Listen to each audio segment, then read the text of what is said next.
This is part 6 of the series How to videos about AMS 6.0. This video learns how the AMC and AMS can be configured in case of emergency situations. We will cover a situation with a fire alarm. And we will show you how to evacuate with the help of AMS.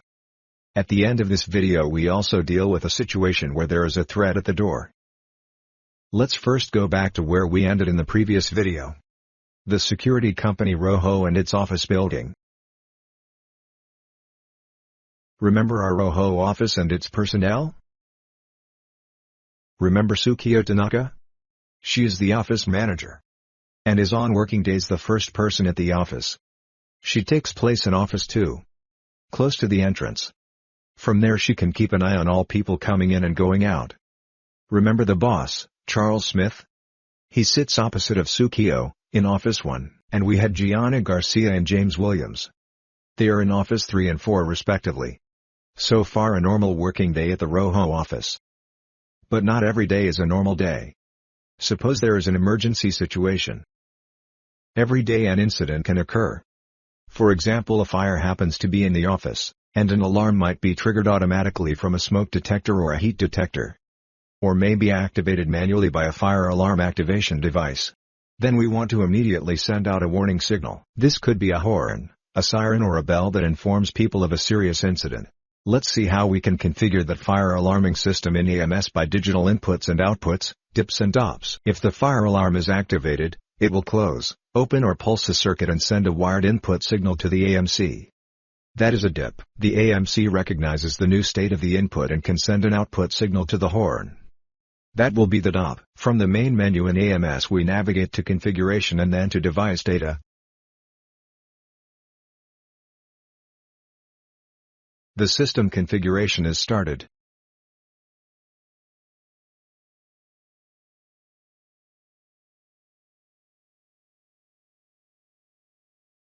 We right-click on the AMC controller to create a new entrance.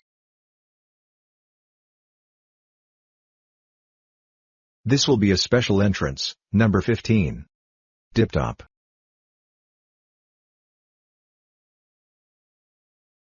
The system allows 64 dips and 64 dops. But we need only one of each for this purpose.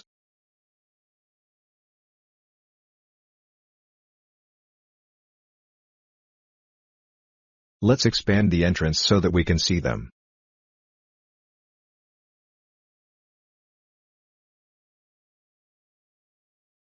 The dip is the fire alarming device.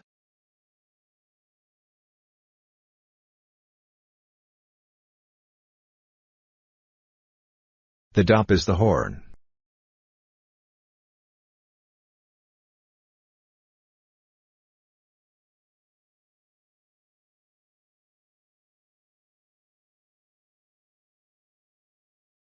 The entrance is simply called fire.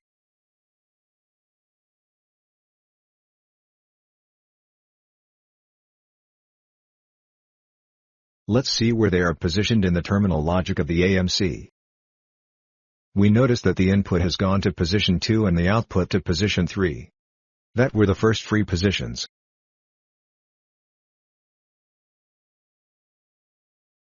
Let's put the dip on the same level as the dop.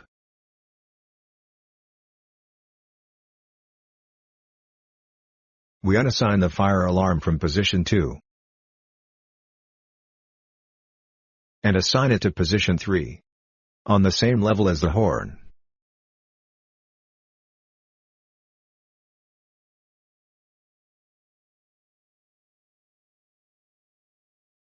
Now we move back to the AMC.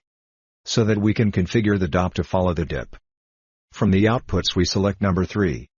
The horn. Then we select input activated. As state.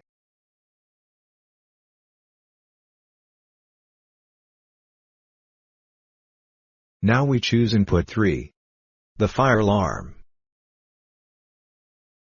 The AMC recognizes the new state of the input, fire alarm activated. And will send an signal to the output, start making noise. Next thing to do is connect the wires. In the next part we will configure and test how the fire alarm is reflected in the map view. In the map view we will switch the office map in the edit mode so we can add additional objects. The fire alarm is mounted close to the entrance on the outer door of Sukiya's office.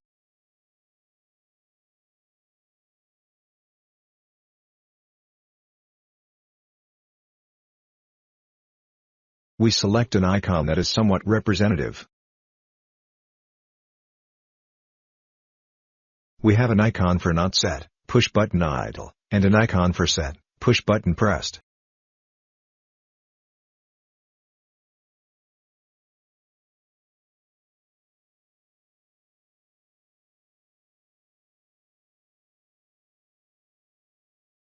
The horn is mounted in the most central location of the office, the break room. We do not really have an icon that represents a horn, but we can use the per icon instead.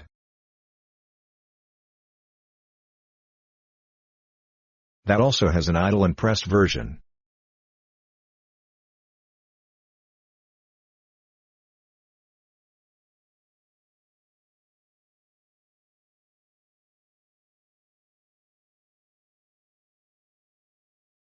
Let's test by pressing the fire alarm.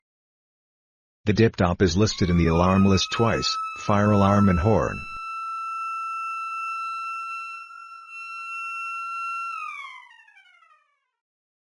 And can also be watched when hovering the mouse over the icon.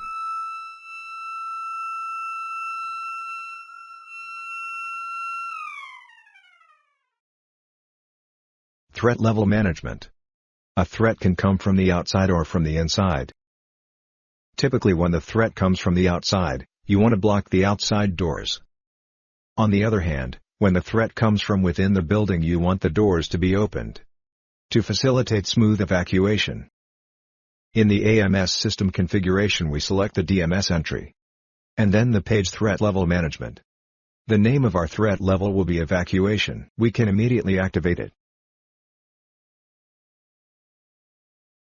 On the page door security profiles we will create a new profile and give it a self-explanatory name. The mode of this profile is unlocked. We want to unlock the doors. In the entrances page we can select to what specific readers and doors we want to assign the policy. We choose the main door to assign the policy to, so that people can leave the building without obstacles. Now we can assign the threat level to an input. Therefore we have to select an entrance, and that cannot be the dip top. So we select main entrance. We select a free input. For example number 5. That will become the input that activates the door opening. The second free input is number 6. That can deactivate the door opening and set the door control back to normal position. Now we will see how the just created threat will behave in the map view. Early in the morning all ROHO employees are present in their offices. It has been decided to hold a fire drill today. We want to check whether all procedures are working and whether the systems are doing their job. The fire alarm, the horn and the evacuation will be activated. If the fire alarm goes off, procedures dictate that everyone leave the premises. Gianna Garcia has left the building.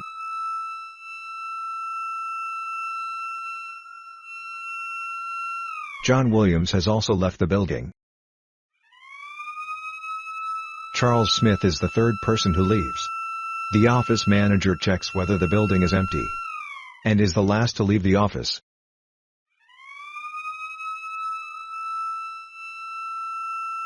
Did everything work properly? Let's check. Fire alarm?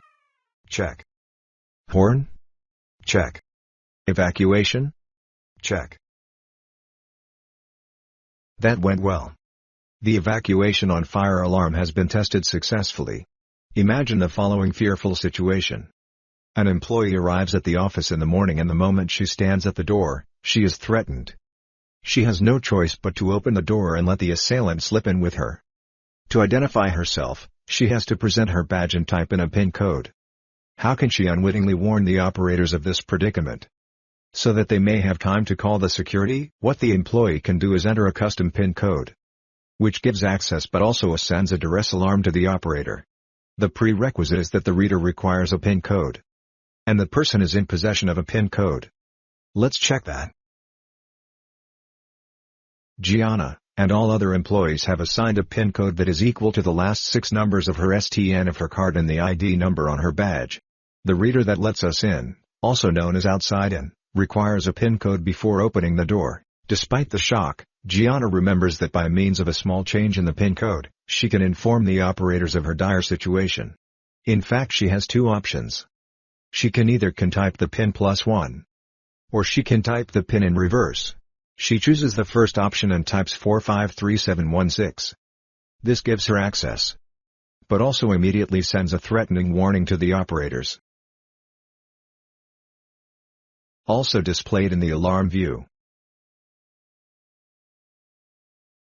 This concludes how to video number 6 that taught us how to configure, use and resolve 3 different types of emergencies with standard functionality in AMS.